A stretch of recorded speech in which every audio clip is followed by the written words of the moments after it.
Hi, everyone. It's Bob Dietrich back again with the ADHD Toolbox, where we are your resource to helping your child overcome behavioral and learning challenges and to self-regulate.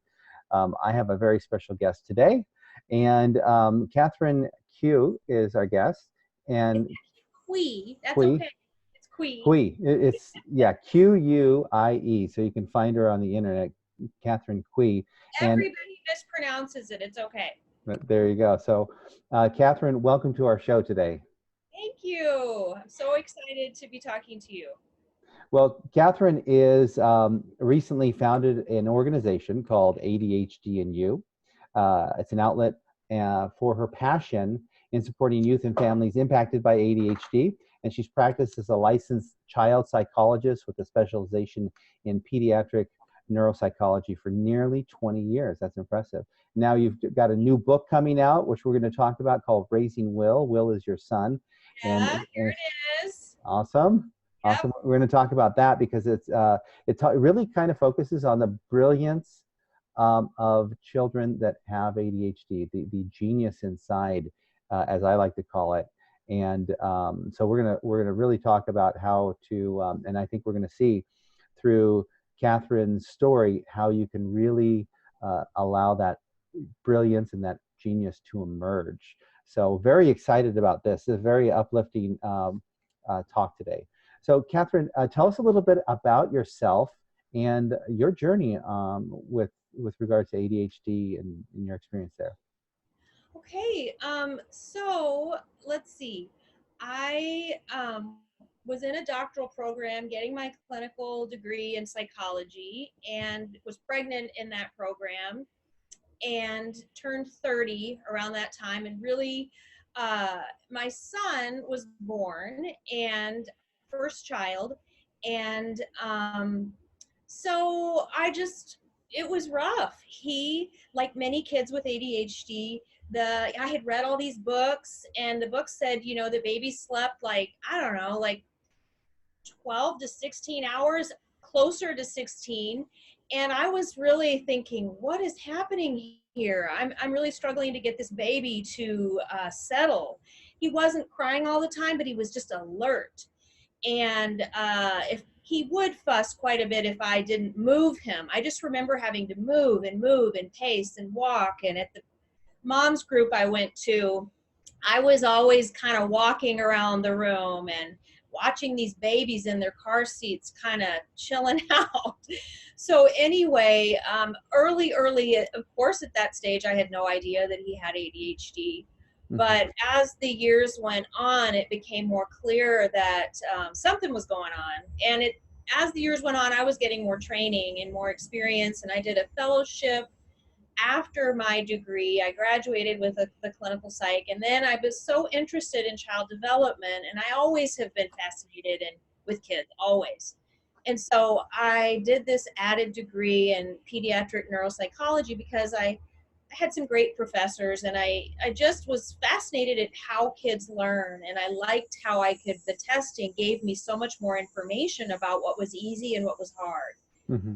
So that's, and then my son, when he was 6, he repeated kindergarten. The first year, his teachers came to me and said, we think he might even have autism. We aren't quite sure. He's not really tracking a lot of what we're asking him to do. And in my mind, I was panicked about that, but I also in my heart felt he probably didn't have autism. Mm-hmm. Well, he was socializing, but I knew something was really wrong. So anyway, we had him tested, and he was diagnosed with ADHD, and we've been working really hard since. And now he's 20, and he's a sophomore in college, and he's still, I'll be honest, I mean, he is still, when he comes into the house, the energy changed. I mean, there's a lot.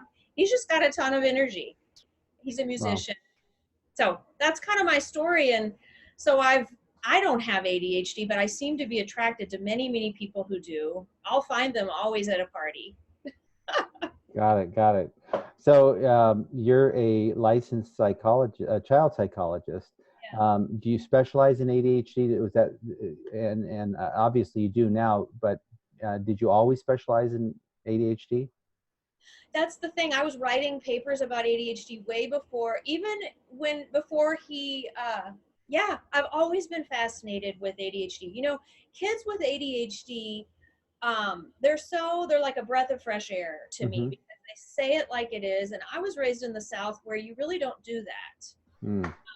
And there's a lot of manners stuff. And so with kids, I find them, you know, it just being in my office, it's a lot of work. Sometimes I actually am like sweating when I'm trying to keep a kid engaged getting through the testing process, but I'm never bored. You know, I'm never bored, and I feel their struggle because of, I'm a feeler person. You wouldn't be a psychologist if you weren't, right? But I feel their struggle, and I know they need I have a personal story about my son that really prompted me writing my book, and that he was not allowed to be in this thing called Fun Friday at school when he was in first grade. And um, the teacher developed it for the kids who could follow the rules and who could, you know, they were the kids who raised their hand, who Mm-hmm. stayed seated, all of that. My son, um, one day I went to school. I had a cancellation. It was a Friday. I was super excited to pick him up. I got to the hallway. I was rushing down the hall. I heard all this laughter. I thought, oh my gosh, somebody's having a party. How fun. And then I peeked in the room, and my son wasn't in there, and his teacher just pointed next door. And my son he had his head down on the desk. Two other kids were in there. And, you know, at that moment, something really changed for me in terms of me needing to step up my game for him. I Mm-hmm. had been emailing the teacher a lot that year and trying to explain that ADHD is neurodevelopmental. It's a neurological disorder. She felt that with peer pressure, he could change his behavior because he would want to earn Fun Friday. Mm-hmm. Um, so I know that's a sad story, but it's true, and that's what you guys as parents, if you're watching this is what you are dealing with as well with your kids. And Mm-hmm. that has to change. Yeah, that was your turning point, and it's sad, but it made the difference. And hopefully, this program, maybe even the story, will be the turning point for parents listening, and getting the help and the tools and strategies they need. So thanks for sharing that. Sure. Uh, and so there's lots to get into here. So let's unpack a few things. First of all, ADHD and you. What is that? That's your foundation that you started. What do they do? Okay, so it's just me. So the Uh-huh. day is me and my social media support, but really Okay. what I'm doing is I'm being hired. It's some really cool things are happening. Mm-hmm. For example, like Attitude Magazine and you know, I'm getting, people are really wanting me to write for them, which is very exciting. I'm doing things where I'm collaborating with schools. There's a school here in St. Paul, Groves Academy, and Mm-hmm. they're a private school that specializes in helping kids with ADHD and learning disabilities. So through ADHD and you, it's my way of basically packaging me. I've been an independent contractor working for an organization called Psych Recovery for a really long time, and I've loved Mm-hmm. it. And this is something different. This is my gig. This is my way of saying, I'm going to support kids and families the way I want to. So whether it's through me going and doing talks at the schools, or me being a consultant for places, and it just sharing what I know so that kids get the right support. I write blogs all about fidgets and therapy putty and all kinds of things that I didn't know. I used to make my son write thank you notes that you know, I don't think there's a thing wrong. I could have just let him dictate them to me. But, you know, I could have, there's scenes in my book that are absolutely ridiculous given my knowledge, but we're all human. Mm-hmm. So, you know, there's so many things now that I've learned that I want people to know. Well, let's jump into that because you've documented your story in your book, Raising Will, and it sounds like, I mean, maybe unintentionally, but it sounds like it's just packed with different strategies that you've used that have helped Will progress and turn him into the person he is today, which we're also going to talk about. So tell us a little bit about your book. What happens in your book? You know, I started writing it as a journal. I had just moved here. I had my in-laws and my husband. They were my people, basically, and my husband's siblings, because he grew up in Minnesota, and Minnesota's a middle point for my family. So the Midwest ended up happening for me. We moved here, and my book became my like best friend. Basically, it was sort of like I wrote in it as a way of just saying what I honestly was going through. And then a friend told me about this place called the Loft Literary Center in Minneapolis. And I applied for a writing apprenticeship, and they accepted me, and it was a 2-year thing. And it's for people wanting to write a book. So I learned how to write instead of just journal horrible things, basically. And I wrote, it's very scene driven. It's a book that will throw you into a scene, and you'll kind of struggle along with me, and then you'll get some breath. You'll be able to breathe, and then we'll go through a lot of things together. That's how I see it. People describe it as a fast read. They're like, oh my gosh, I couldn't put it down. And I think the thing that's funny is I shared some of these stories with friends. Some of them I did. Some are just hard. You don't really want to. You're going to work out with a friend. You're not going to tell them about some medication problem. But I think the power of written language is really different when you're taking in someone's story. At least it is for me when I read people's stories. So I think it's a very honest look. My son has been lovely, and that he's like, Mom, this isn't even really about us. It's just about the experience so many people have. He says it in a very 20-year-old way, but so one of the other great things is most people with ADHD are pretty open. So I'm lucky he's let me do it. Yeah, that's fantastic. Yeah. And how early did you get him into music? Because now I understand he plays the blues, right? That's why it says the brilliance and blues of ADHD. And there's a double entendre there, because he's had a lot of blues. Like, he's had a lot of periods that are hard around the ADHD, and us as parents not getting it. But he's had periods of blues, but then he's had fabulous teachers, and he's had so many great tutors and really people who've believed in him. So the blues became, my husband is really into the blues, and not a musician, but William started, they're both, Bill and is my husband, and William, and they would listen to Stevie Ray Vaughan and lots of stuff when Will was little. And William started, he always was listening and asking, who's that on the radio. And then they dropped into Guitar Center one day, and William saw a Stratocaster that was like a kid size, and he really wanted it, but it was $179. And my husband said, I'm not getting it for you unless you commit to practicing for 2 years, which I thought was actually insane. But he told Will, the first year is probably not going to be fun, and it may not be fun. And so if we buy it for you, you have to practice half an hour a day for 2 years. And after the second year, we'll get you lessons. And if you don't like it, fine. But so Will did not agree initially. He was pretty disappointed about that agreement. He did not like that. But he came back to him later and agreed. He shook on the deal. And he had a teacher who let him play kind of the bare bones of Eric Clapton and lots of things. Like, Will played Sunshine of Your Love when he was 9 for the school talent show.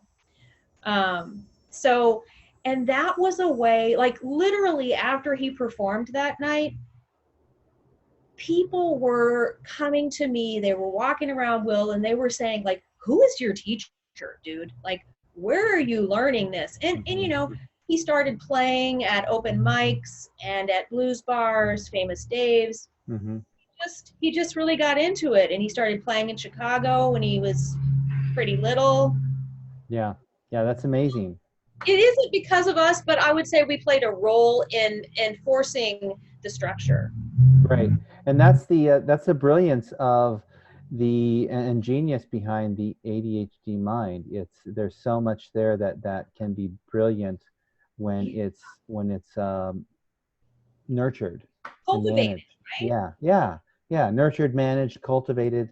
Yeah, all those are good words to describe what needs to happen to coax that out of them and help them live into that brilliance. Yeah. Now, does he still struggle with ADHD today, or is he one of the ones that have outgrown it, or how is he doing today? It's still it's so hit or miss.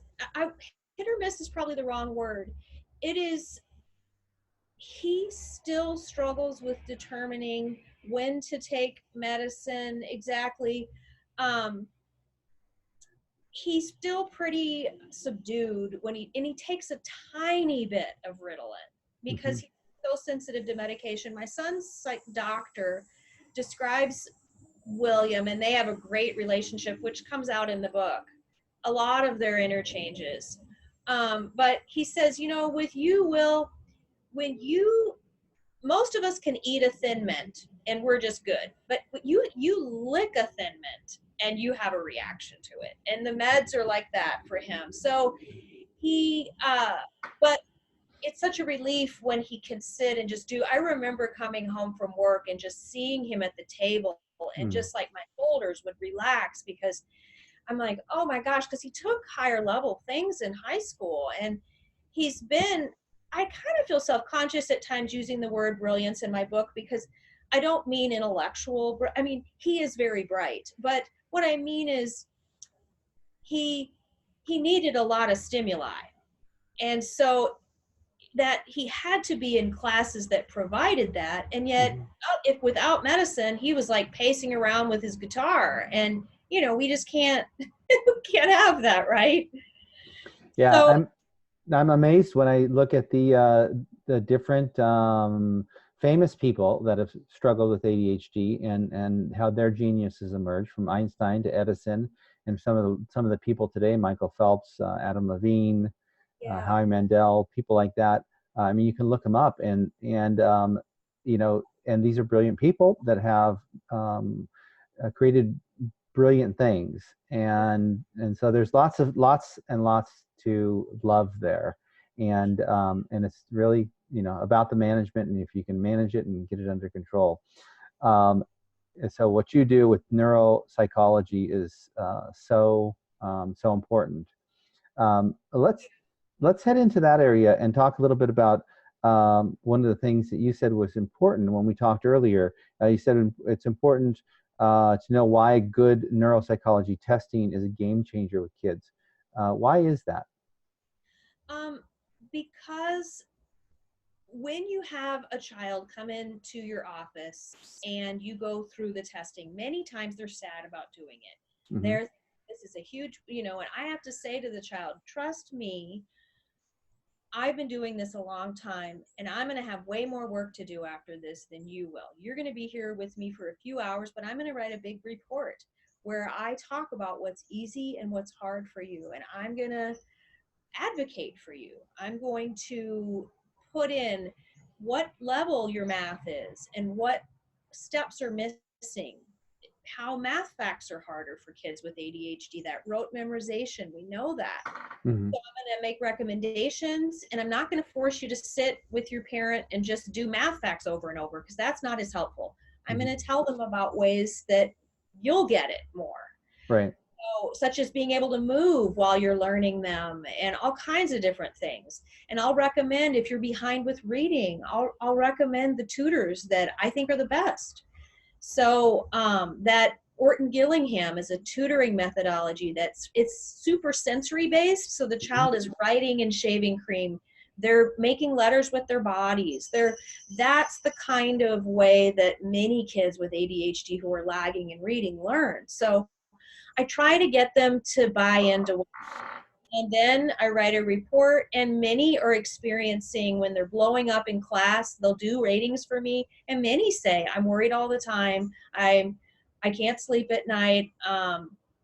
I'm there's a sentence I often worry about, and they fill it in for me. And many say getting in trouble in school.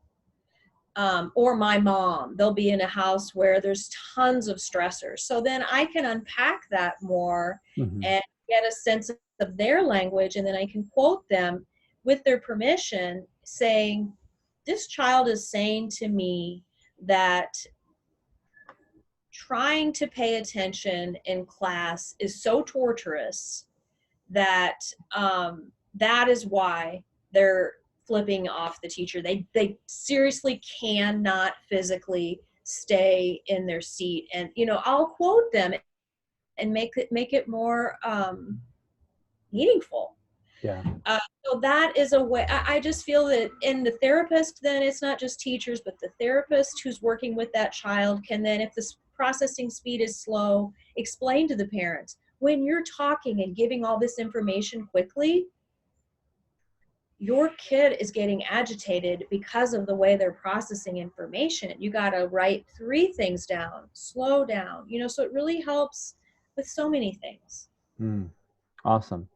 Awesome. So it's a game changer because kids can A, become aware of where their challenges are, and B, they have an advocate, somebody talking for them, putting their needs into words, so then they can get the proper help. It sounds like that's why it's a game changer. Is that correct?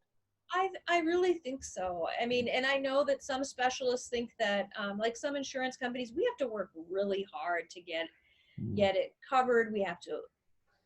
It's a tricky dance, but it's so worth it. And families, they'll come every few years to update the testing or before their kid goes to college for accommodations in school. So it's just like having another person by that family supporting you a lot.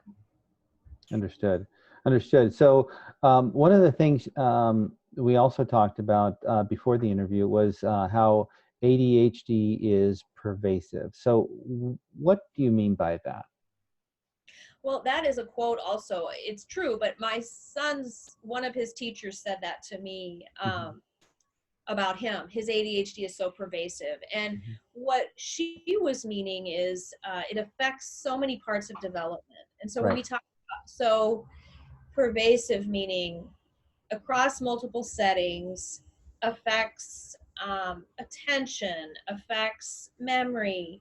I don't want to make it sound like it's this terrible thing, but what I mean is it affects many parts of functioning. So many kids with ADHD are behind with their fine and visual motor, the handwriting, and just putting little things, doing little things with their fingers. And so I measure that when I'm looking in testing. That's why handwriting and kind of writing their names, they're often writing these huge letters and backwards things.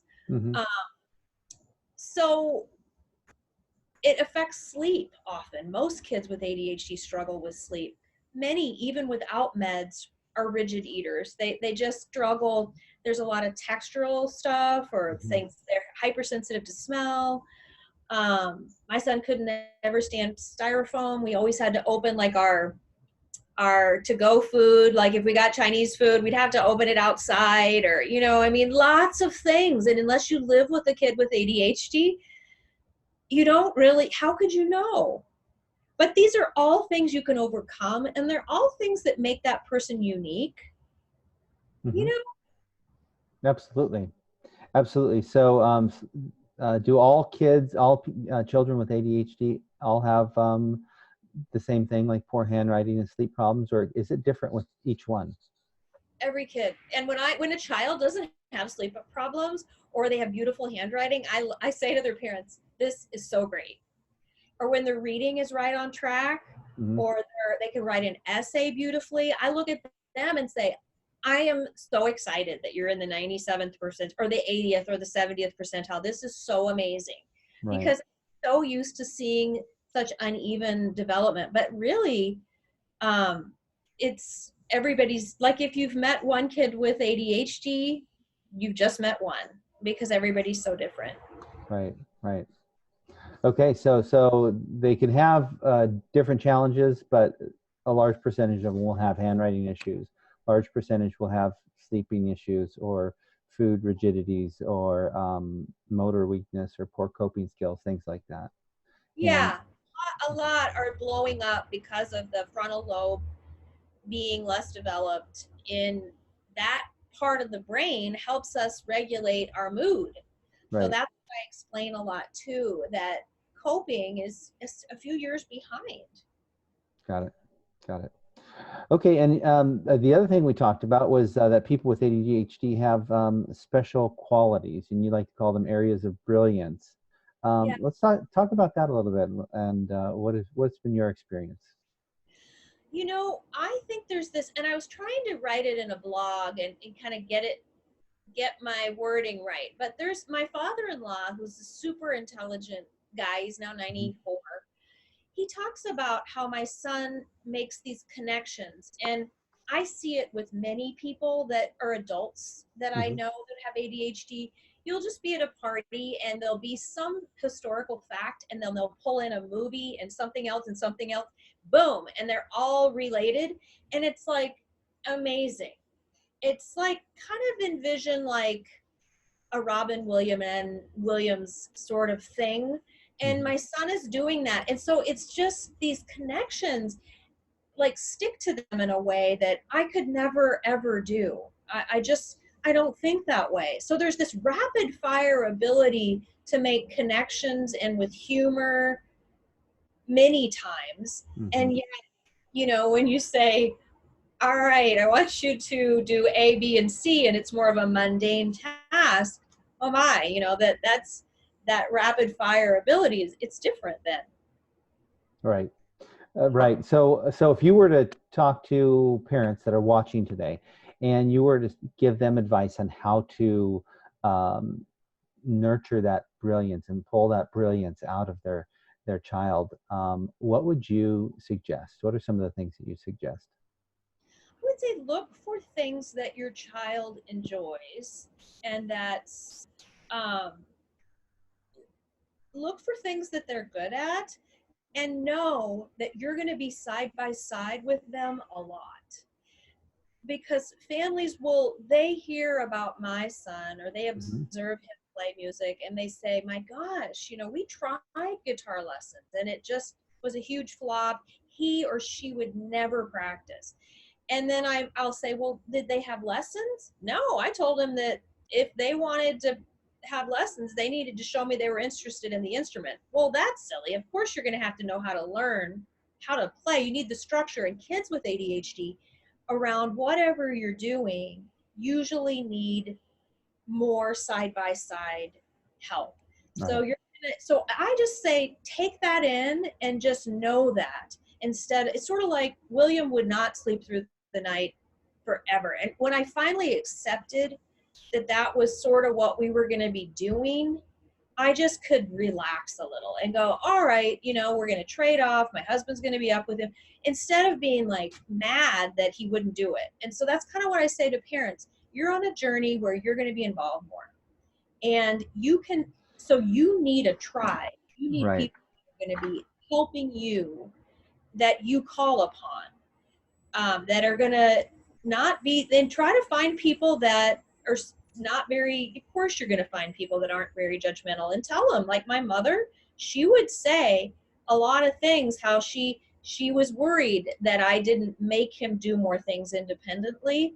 And finally I just said, Mom, really truly, he can't do them, and I know you disagree, but just be a loving grandmother for me, please, you know. And she got it. She got it even more when she read the book. But Nice.